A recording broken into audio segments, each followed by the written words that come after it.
7h25 et un nouveau rendez-vous dans les matins de France Culture avec la carte blanche que nous donnons chaque vendredi à Caroline Fourest. Un grand bonjour Caroline. Bonjour. Essayiste, journaliste, enseignante à Sciences Po, un bienvenue dans les matins cordial et chaleureux. Et pour cette première chronique, Ben Laden et les Ouïghours. Puisque les Jeux Olympiques de Pékin auront lieu, autant qu'ils servent à dénoncer l'oppression des minorités culturelles. Celle des Tibétains bien sûr, mais aussi celle des Ouïghours dont on parle moins. Ils ne sont pas bouddhistes, mais musulmans. Ils ne sont pas Han, mais Ouïghours, et peuplent l'une des principales régions autonomes de Chine, le Xinjiang, coincé entre la Russie, la Mongolie, le Pakistan et le Tibet.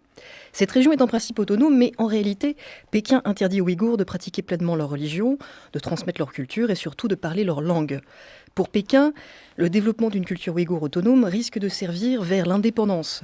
La région est riche en hydrocarbures, en ressources minérales, en terres agricoles. Alors, comme pour les Tibétains, Pékin élabore des stratégies de peuplement à grand renfort de Han pour tenter de diluer l'identité de la région et mieux la contrôler. On se souvient de Tiananmen, on a oublié que 8 ans plus tard, le mouvement contestataire ouïghour était réprimé dans le sang et dans l'indifférence.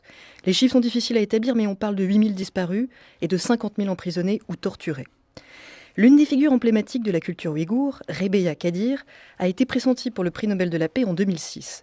Cette ancienne députée ayant fait fortune dans le textile a beau être la mère d'une nation musulmane opprimée, elle ne porte ni voile ni burqa d'aucune sorte, mais vous reçoit en mini-jupe. Et pour avoir voulu dénoncer la répression, elle a passé 6 ans dans les geôles chinoises, avec interdiction de parler et même de sourire. C'est dire si depuis sa libération, elle a beaucoup de choses à dire. Et comme le Dalai Lama, elle dénonce un génocide culturel. Et la répression continue, Caroline ? Plus que jamais. En janvier dernier, près de 15 000 Ouïghours ont été arrêtés. Certains attendent en ce moment même d'être exécutés pour terrorisme. Et oui, lorsque les Tibétains se révoltent, Pékin crie au complot. Et lorsque les Ouïghours musulmans se révoltent, Pékin crie au terrorisme. Le 11 septembre est passé par là. De fait, après des années de résistance plutôt pacifique, certains activistes ouïghours sont bien passés à l'action violente, injustifiable puisqu'elle menace des innocents et non le régime. Le problème, c'est que Pékin arrête et condamne indistinctement les pacifiques comme les violents. À force, c'est sûr, les militants ouïghours vont bien finir par se découvrir quelques sympathies pour le terrorisme islamiste qui fleurit au Pakistan voisin. Mais bizarrement, cette cause-là ne passionne pas le monde musulman, obstinément focalisé sur le conflit israélo-palestinien, pourtant moins meurtrier. Rebiya Kadeer a son explication. À leurs yeux, nous ne sommes que des Asiatiques, et puis nous ne sommes pas opprimés par les États-Unis, alors ça ne les intéresse pas. En Chine, pour humilier les Ouïghours, on a brûlé des Corans. Et pourtant, vous n'avez entendu aucun groupe islamiste protester. Prenez Ben Laden, un exemple.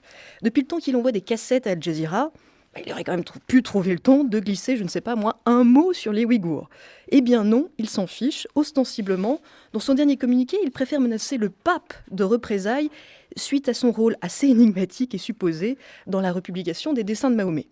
Alors, je ne sais pas quel opérateur Ben Laden a choisi pour câbler son abri, mais franchement, le moins qu'on puisse dire, c'est qu'il capte mal. Il y a de la friture sur la ligne parce qu'il faudrait quand même lui expliquer que le pape n'est pas le chef de l'Europe. Encore moins le directeur de publication de Charlie Hebdo, que nous ne sommes ni en Chine, ni dans le monde rêvé des intégristes, qu'on peut à la fois soutenir le droit à la différence envers le religieux, le droit à l'irrévérence envers le religieux, et se sentir solidaire des minorités religieuses lorsqu'elles sont opprimées.